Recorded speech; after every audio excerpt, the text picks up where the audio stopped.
You could look as good as you can look. You could be as healthy as you could be. You could have a great job, dress best clothes in the world. If nowadays, if you ain't got money, you ain't got shit. We got Monty over here today. Excited about having you here. I am too. I know, man. It's been a while. It's been a while. It's been a while. New York. You lived in New York before you came to St. Louis. Went back again to New York. Correct. Is it the same? No, it's definitely not. In what way? I left New York in 2003 the first time. Every time I've gone back, well, the first 10 years was good. Those were the years like Bloomberg was still mayor. Those years were good. Were you there when Giuliani was there? Yes. Honestly, those were my childhood years. So regardless of how you look at it, those are like my best years of my life. Do you know what I mean? No matter how it was. What's childhood? So like I was in my teens. What age to what age? So I was mayor from 1990 all the way till 2002, 2003, I think. Giuliani. Yeah. And you were there Correct. from the beginning to the end? No, from like 1995 to 1996 till the end. How old you were when you came to New York? 16. First time you leave your parents? Correct. Your parents' home? Correct. From? Saudi Arabia. So you come from literally most conservative country in the entire universe to the most open country in the entire world. Yes, yes. And how would that play with you? It wasn't so much a culture shock because I used to come here, like we were Americanized in Saudi Arabia, let's so to speak. Like we went to English schools. Monty, but 1995, no matter how many Americanized, you're not going to be close to here. Correct. So let's just put it this way. Everything that was I probably did as a child over there when I came here, started to do as an adult. Smoking cigarettes, hooking up with girls, getting laid, drugs, skipping school, just the mainstream childhood bullshit. Okay. With that being said, I wouldn't have changed it for the world because it opened up my eyes. Okay, look, any kid at 16 years old leaves his family and goes anywhere, He's going to fuck up instantly somehow. is going to fuck up and is instantly going to grow up, no matter how you dice it up. Yeah. So if he makes a mistake, it's almost tenfold because he's really going to feel the repercussions of his mistake because mommy and daddy are not around to cover You're it on up your own. or shelter you. Yes, you're on your own. You are literally your own man. Many people like, oh my God, he's too baby. Don't let him go on his own. Why are you gonna do it? Let me pack your sandwiches. Let me go. Moms, you're wonderful. We love you. Everybody loves you, but it's not the way it is. Your son need to make mistakes. Let him man up. Let him do shit right. Let him fuck up, and let him learn how to do things right. As simple as that. Yeah, I'm actually a grown man at 45, 46. I appreciate my mom for being tough. Actually, like my mom didn't baby us, if you know what I'm trying to say. We weren't mama's boys, but we were dad's sons. So she was never that mom that, hey, coddled us and my baby, my son, and any of that shit. So when we were ready to take off to New York, my mom was like, go mature somewhere. Of course, she was still motherly and was worried. So like the phone calls and all that stuff was constant. I mean, thank God for that. My mom was tough on us, and she aimed to raise men, not kids. You know why? And I'll say it. Because your mom and my mom come from a time where mom supported the husband and the father no matter what they said. There is nothing going to change. If your dad says go right, you go right. You go left, you go left. And that's what made you us men. Oh. And with all respect to all mothers, you're loving, you're caring. We need you. You are as important as my dad. But I'm sorry. Dads who made me man. My mom supported, helped, but my dad was important. Correct. My dad whipped my ass. Your mom will whip your ass? No, Even your mom cannot whip your ass. Oh, the leverage my mom had over me was my dad. That was where her power came from. Six you know what I boys. mean? We were six. You were guys, three boys. 3 boys. Big, Yeah. big guys, muscle, big. How much she can do for you? Even if she pushes, can she discipline you? Screwed up, things start screwing up. Like totally screwing up when they remove the discipline and the punishment. And I say punishment, I'm not saying punishing him, hanging. Smacking a couple of times, ground him, take his toys. Nothing wrong with that. Dude, there's kids commit suicide because you take their toys away from them. Like they threaten their parents. I'll kill myself if you don't give it to me. Yeah, I've seen plenty of stuff like that. Can you imagine if I told my dad, he'll open the door and push me out. Well, I mean, the other thing is, like, there's just so much stuff to mess kids up nowadays that you really have to be careful raising them. You have to be careful, man. Yeah. So, New York, 14 to... When did you get there? 14, you said? I was 16. You went to school right away. I went to high school right away. I went to an How was the English? all boys Catholic high school. No, like I said, we were in English schools in Saudi Arabia. We were in Muslim English schools in Saudi Arabia. So it was like, So everything was in English: physics, chemistry, biology, math, history. Everything so was you were in English. studying English. Everything was in English. Even religious studies, Islamic religious studies, that was English. in English. And then you took a Quran class, and we took Arabic as a second language. So let me give you an example. Can you write and read Arabic? Yeah, yes, Very but well? not great. So let me just give you an example. When I left Saudi Arabia, it was like the 8th grade. I was in 6th grade Arabic level. Holy crap. And then that's it. So I was in 6th grade Arabic level, but I was in 8th grade English level. I know what you mean. Do you know what I mean? Like I my know what physics, you mean. chemistry, biology, all that was up to date. Yeah. Just my Arabic, I was behind. I took higher classes in math. I was always challenging. Math and physics. I took higher. So when I came here, it was easy for me in college to fit in. But in English was normal, like below average, way below average. Like from 1 to 10, I was 3.5. So I had to fix my 3.5 to make it at least 7, so I can get into school. So I took classes. Yeah. Of course, being around people, guys, girls, I mean, dating, whatever. I mean, it taught me a lot of stuff.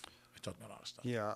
Also, when we were in Saudi Arabia, like probably because we went to English schools, we were more influenced by a lot of American pop culture. So like we went to in Saudi Arabia. So like basketball for us, Michael Jordan was like my dad, then Michael Jordan. You know what I mean? Michael Jackson, listening to music, all that stuff. Like we were sucked into the American pop culture. So that gave us kind of like, we were able to, when we moved here, it was easy, very easy for us to assimilate. Yes. So now you're in St. Louis. Yeah. Thinking about coming back? Yes. Moving back to St. Louis? Correct. Yes. This is it. This is it. I can't keep bouncing back and forth, man. I'm getting tired of it. Well, it's adventurous. It keeps me young. I love it. Honestly, I personally love it. But it's time. I'm also 46. How much longer can I keep doing this? Don't say that, man. I'm 46. I'm 56. I agree, but you've been in St. Louis, established, did your thing. Yes, you know what I mean? Like, unfortunately, life events happen where every time I establish something, blows up. But that's life. You just pick up and you move on. You figure out a way to move on. Yes. And wow, I'm glad that you're coming back.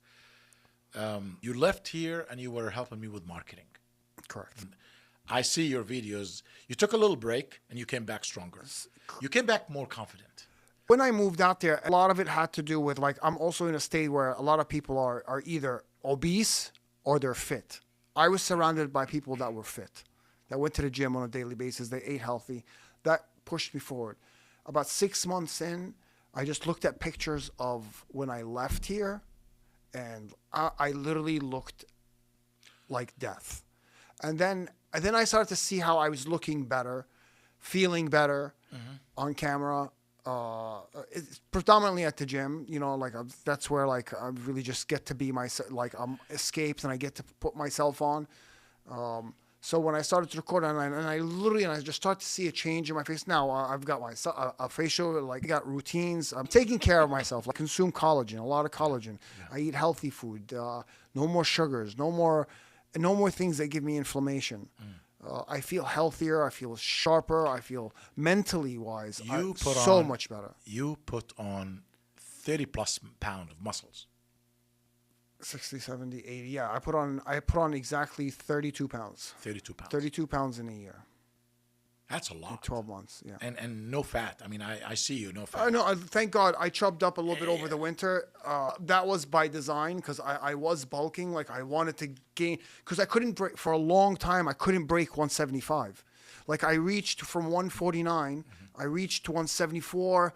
I couldn't break 174, 149 pounds. I left to 100. Can you believe that, man? Dude, you're 6 foot. I'm telling you, I looked like death, man. I can't believe that's what I looked like. And you know what? That's just a testament to like when someone lets life beat them up and just like and sits there, because let life beat me up. I took it on the chin, and I just sat there and I just took it one hit, and I had a lot to deal with. But it was just one hit after another, one hit after another, one hit after another. I feel I've went through the worst. Other than anything ever happening to my daughter, nothing can ever shake me the way that did, and I look at those pictures and I saved those pictures. I saw so your I pictures. never look at like that ever again. You know what I mean? So you looked at your worst time and you said, "This is not me." I know how I got to that look. I know what I did, where I bent down, what made me look like that. It's not happening again. I'm glad. Yeah. I'm proud of you, man. Thank you. I'm really proud of you because it takes a lot for people to say, "I fucked up." Yeah. Let me tell you this. I wish everybody understand that when they fuck up, they say, "I fucked up. Yeah. I screwed up. I am no longer want to be that guy." That like what you said right now. Absolutely. You just said it. I looked at my pictures and I said, "I don't want to be that guy." No. If people do this, that's when you start repairing Yeah, yourself. yeah, And I was worried about you for a while. Yes. Like I don't want to say I was worried about. I knew you're gonna be okay because I knew the cause. It wasn't drugs. It wasn't alcohol. It wasn't. Yeah. You were not like going crazy, I think- but you were not clear. You were foggy. I let life beat me up. You always have to just know what your weaknesses. No one knows. A lot of people don't know their strengths and weaknesses till things happen to them. Something happened to me. I realized I woke up from it. Life goes on. And to what you said, thank God, almost everybody that I've seen lately has looked like death. Let me tell you this: you deserve the wow. When I saw you, I'm like, Thank you. first of all, I was watching your videos on Instagram and TikTok, and it was inspiration because you are the guy who inspired. Hey, man, if you feel down, if young men, if you feel down, if you're not feeling good, if you went through some tough time, there is always hope and there is solution. And create your own story in that. Everybody has to come back. Everybody need to come back, and it's not come back from. We all go through bad relationships. We all go through tough times. We all go through broken marriages. I've been married twice and it didn't work out. I mean, and you know what? It is what it is. I'm not a bad. You're not a bad person. No. Because your marriage didn't work out. You're not a bad person because she left or you left. You're not a bad person. She's not a bad person. It was not the right fit. And instead of suffering and staying in a relationship and dwelling and trying to fix broken doors, broken boats, just get out if you can, while you can, and just fix your situation. And it is what it is. The world is not like it used to be. No, Monty, either. it's not. It's You know? very cutthroat. It used to be back in the days when there is a problem, the mom talks to her, your dad talks to you, try to figure things out. Right now, there is about 50 voice in her head, 50 voice in your head, different things happening, and you don't have time to figure out things. And I'll say this again. You and I had this conversation a couple of days ago. You could look as good as you can look. You could be as healthy as you could be. You could have a great job, dress best clothes in the world. Nowadays, if you ain't got money, you ain't got shit. Repeat that again. If you ain't got money, you ain't got shit. Yep. That's it. I don't care how good looking you are, how young you look, how healthy you look, how bulky, how muscly, how beautiful you look in a thong. Yes. If you ain't got money, you ain't got shit. So your number one fucking goal. Because we don't live in a time where, hey, my integrity gets me somewhere. No. No. Nowadays, you better go out like a fucking dog and eat everything in your way. It's sad to say, but it was a little late for me to learn that, even though my dad tried to teach me that lesson literally 2-3 years ago. You got to go out. You work with thieves, you got to be like a thief. You walk into the den filled with wolves, you got to pretend to be, you got to act like a wolf. You have to. And the world is just, it's all wolves right now. 100%. It's going to get tougher and tougher. Yes. So the young generations, the young people that they say, oh, let me have, hey, man, I'm 22. I'm okay. Let me have fun. Let me have my days. You're burning your time. Yep. You're burning your years, and you are not going to go any further. Those good years. And trust me, by the time you hit the 28, you wasted from 22 to 28 or 21 to 28. You wasted 7 to 6 years, the best years that you could have done so much and learned. And now when you get to the 30, you're a different person. You're not the guy in the 20s. Absolutely. Because now you're scared to screw up. Mm-hmm. And your 20s screw up. Yep. Your 20s is the year where you screw up and you fuck up things, so you can learn and implement in your 30s. Yeah, but let's clarify what screw up. Screw up doesn't mean these no. are the years I'm going to go out and party and get drunk and Screw do up at drugs. work. Screw up at work. Work. Screw up. Make mistakes in your career. Make mistakes in your work. Investing. That type of mistakes. Yes, open a business. Listen, open a business. Fail. Fail. Open another one. Fail. In your 20s. When you take that wealth of knowledge in your 20s, you walk into your 30s with two strong gloves that you can knock anybody out. You have the experience. Now you're ready to be the champion in your 30s. You might be a champion in your 20s, but it's okay if you're not. But at least you're building. Let me tell you this. If you think school is going to teach you how to be a successful man, you're failing already. Yep. Suck school. College did not teach me how to be a businessman. College told me 1 + 1 = 2. Life outside told me 1 + 1 = 17. Figure it out. It's everything I learned in school is good. School teach us how to commit to show up to our class. That's, by the way, that's what school is. Show up, sit down. Can you handle 45 minutes? Can you handle an hour and a half class? Then you have what it takes to be a good man in your work. But it doesn't teach you how everything. It does teach you. If you're a doctor, you'll learn some stuff. But I'm talking about business and real life outside, not inside. So back again. If you don't got you don't got money, you don't got shit. And I'll tell It's you kinda that. scary. And listen, I'll say it to you from life experience. I've got no shame in what I got to do. I'm 6'1". I don't look like I'm 45. I'm built like a fucking wall. I pull girls all day, every day. But the moment I can tell a girl I can't afford to take you out for a cup of coffee, quack quack quack. Yeah. You know what I mean? Yes, You know, yes. if you don't work on your career, on how to make money, on who you are. Yeah. Forget the I'm an evolved, mature, emotionally available type. No, that's not what I'm talking about. I'm talking about you're making money, being fucking rich, without being a shady, unethical person. No, you know what I mean? Yes, Everything is to do with go out, work hard, bust your ass, make money. At least try to do it. At least have pride in that you're trying to do. Whether if you make it, you make it. You fail, you fail. But you have that pride. You stand with your head tall. Yes, and you're absolutely no. No shady. Everything is available for everybody at any time. Distribution, helping small businesses, coming up with content. I'm glad that we're talking about marketing right now. Let me tell you what we are launching, and this is true. Project 52. Okay. How many weeks in the year? 52. 52 videos once a week, posted 52 videos, not a content, not a picture, not an image, 52 videos of you talking to the camera, telling them about what you do. If you're in accounting, if you're a car salesman, if you are a doctor, if you are a soccer, if you're a coach, if you are whatever the hell are you, you make a video about your business, what you can do for people. 52 videos once a week. Mark my word, what happened after a year. Before even a year. Build a personal brand. Project 52, we're going to launch it and we're going to help small businesses. It's a challenge. I challenge you. I call you out. I call your name. Come up and make a video. Record a video every day with your phone telling me what you do, telling all your people, your audience, your buyers, the people around you to know about you. Hey, my name is whatever. This is what I do, and I'm here to help you, and blah, blah, blah, blah, blah. Tell them your story. How did you start your business? Why did you start your business? How did you come up with the money? How many times you failed? What's going to happen after 52 videos? I think you're going to transform your business. If you Your life. You're absolutely. One video a week for 50, that changes for 1 whole year, that commitment. That's it. And not to give up 3 months in, 6 months in. No. 52. This is that's it. commitment. You record it. Maybe you can record back to back. I need 52 content between 30 seconds to 2 minutes. No more than 2 minutes, even 45 seconds, because people don't have time to read. No. My name, this is my location, this is what we do, this is it. Dude, there is a waiter in Spain. You're watching him right now? I don't know what's his name. This motherfucker, people flying from all over the world because he's a nice looking guy and he presents himself, how he work out, you look good and everything. The guy doesn't have anything. He's walking in, serving food, driving a fucking Ferrari.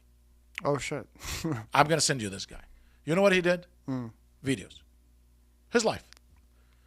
I am the waiter. The waiter was doing... He's a waiter. So he was chronicling his whole life and Becoming a millionaire. becoming a millionaire. Becoming being of a waiter. influence. Dude, people are like, oh my God, this guy is so nice looking. I want to go. Where is he? And I'm going there. Like they told him, oh, no, he's not here. He's not in America. He's not in here. He's in Spain. Really? What's the name of the restaurant? I'm going, are you fucking kidding me?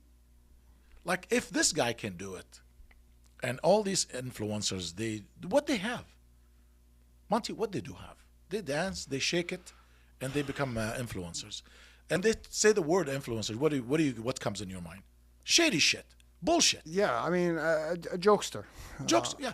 I'm also hip to the professional. Professional, it's different. Yes. Like I want to be an influencer in my field. Yes. Like one day, for example, look, let me tell you this.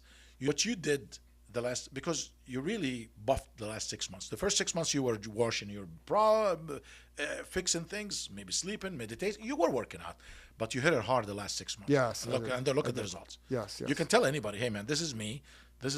6 months.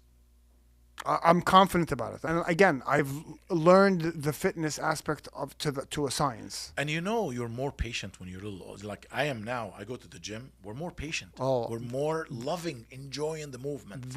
That's where I find, if it wasn't for the gym, dude, I don't know where I would have a lot of things I wouldn't have handled. So I'm a lot more calmer. I'm a lot more, I can kick your ass. I don't need to.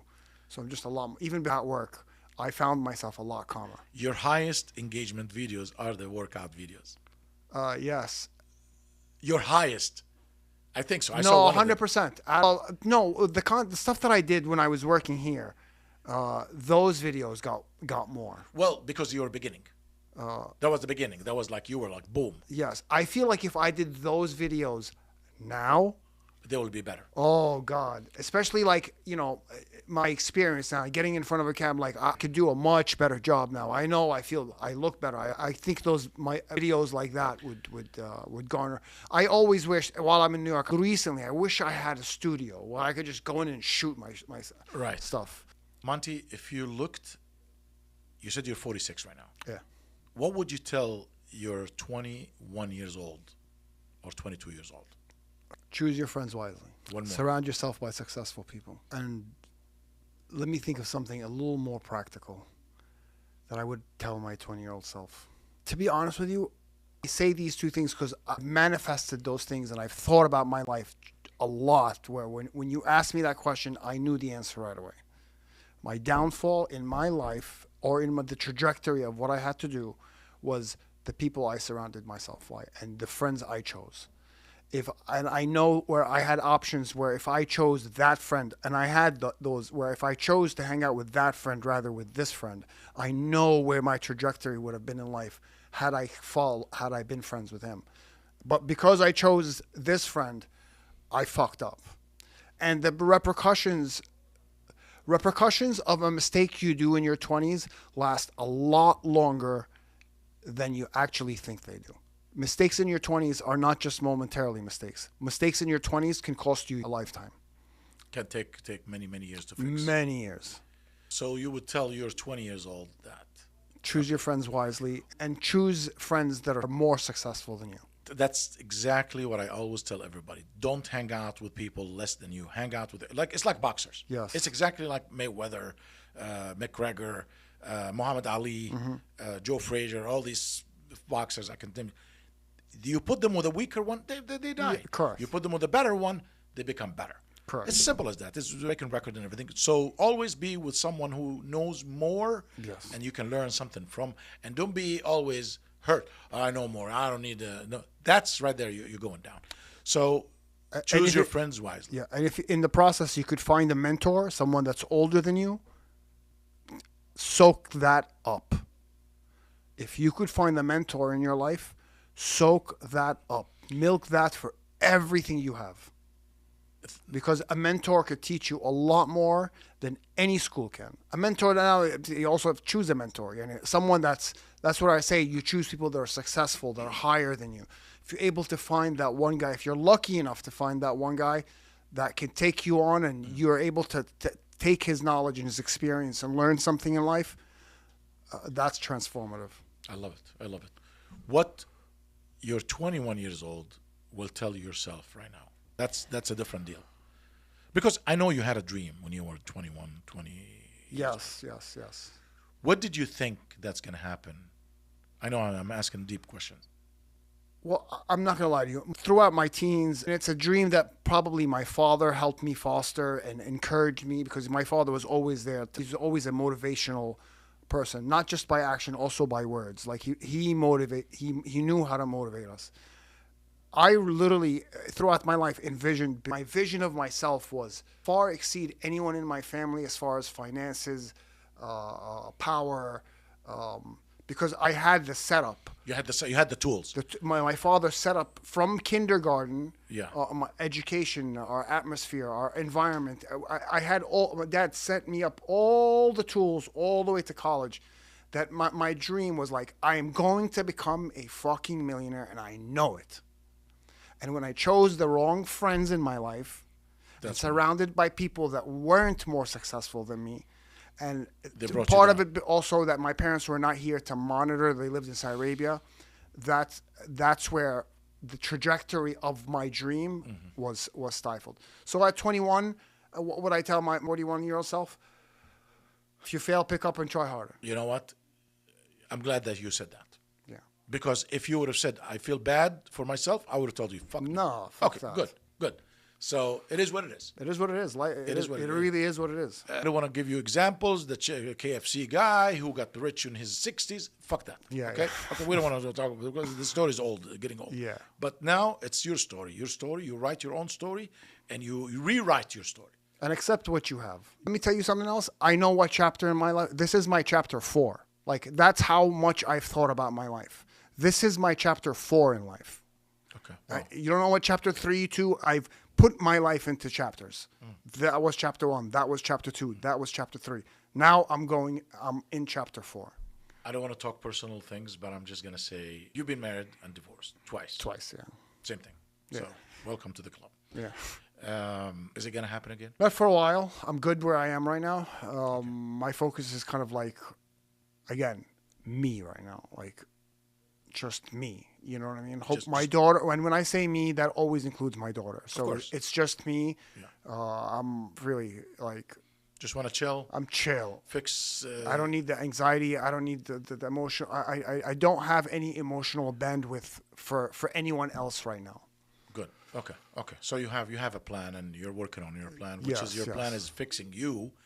And when I say fixing you, I fix me all the time. Yeah. Like You're always fixing yourself. You have to fix yourself. Always. You have to adjust because my brain sometimes just go like human beings we're like this all the time. Oh, come back again. You're always moving and just want to focus. So when I don't mean in fixing like there's issues. No, you always want to get better. Yes, correct. So nothing wrong with that. We really need to always get better. But with the minute you say, I'm comfortable, if you see the guy who goes around and talk, hey, can I talk to you for 3 minutes about how to become a millionaire and everything? Oh, yeah, I've seen it. Yeah. All their advice is gold. Yes, absolutely. Some of them say, don't be afraid, don't stop learning. Some of them in their 70s and they're saying, I'm still learning. Yes. So who the hell are you or me to say we're done? No, there is no such as done. You know when you're done? When you're on. My brother told me, one of my brothers said, when I am under the grave, that's when I'm done. Yes. Because I can't do anything. So as long as you're still breathing, you can learn and you can do things.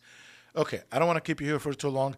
I want to know, what's your next plan in the next quarter? Move back to St. Louis. Yes. You know the plan. We'll discuss it on camera. Yeah. Come back and surprise. Kick some fucking ass. You know what I mean? Nothing small. Listen, you know when I say I surround myself with people that are bigger than me and strong and more, this is what I'm doing. I'm surrounding myself by someone like you that I know has the game on lock. Can't go wrong. Thank you. I look always for someone better than me. By the way, I learn from you too. Because you know why? Because when you see someone went through some situation and you came out of it stronger, dude. That's the comeback. Come back strong. Like you're coming back, like literally come back like a motherfucker. Like a motherfucker. And you are. Yes. And you're doing it right. And you told me I really need to go and take care of business. Yeah. And when you said take care of business, I was worried. I'm like, are you sure? Are you going to be okay? He said, I'm going to see my uncle and my cousins. I'm like, you know what? Best. At least you are with family. Yeah. Someone you know. Someone knows who you are before, through, whatever, and after. Last thing I'm just going to say is and this subject I try not to because I'm not dating either. I don't have a relationship. I don't have anybody. I'm not saying this as a lonely guy by choice. Let me clear, by choice, because we can get whoever we want, and it's not about what you get, anything you want. You don't want to settle with anyone you want. You want to settle with the right person. My advice to everybody: find yourself, work on yourself, figure out what's your wow, your champion. Be proud of yourself and get stronger, and then focus on these things, because I'm telling you one thing, it is the worst time ever in the history of dating and finding a partner for men and women. I'm not going to attack girls. I'm not here to attack anybody. I'm telling you, it is the worst ever I've ever seen time for dating. You agree? I agree. It's like I say, a headache. It's all materialistic. Everybody's looking for what the rush, the moment, and then no commitment. The commitment is not there, and life is expensive. It has a lot of problems. Young men, I'm just telling you one thing. Maybe this is God, from God. This is the universe telling you, focus on yourself, screw up everybody else, and make sure. And for example, and last is your words. You said surround yourself with success. Even your friends, even your girl friends, if you're a lady, and your guy friends, if you're a guy, they can fuck you up as well. They can screw up your life. Yes. So finding the right guy and the right person and the right crowd is crucial right now. I agree. 100%. I don't want to keep you here for too long. Thank you so much.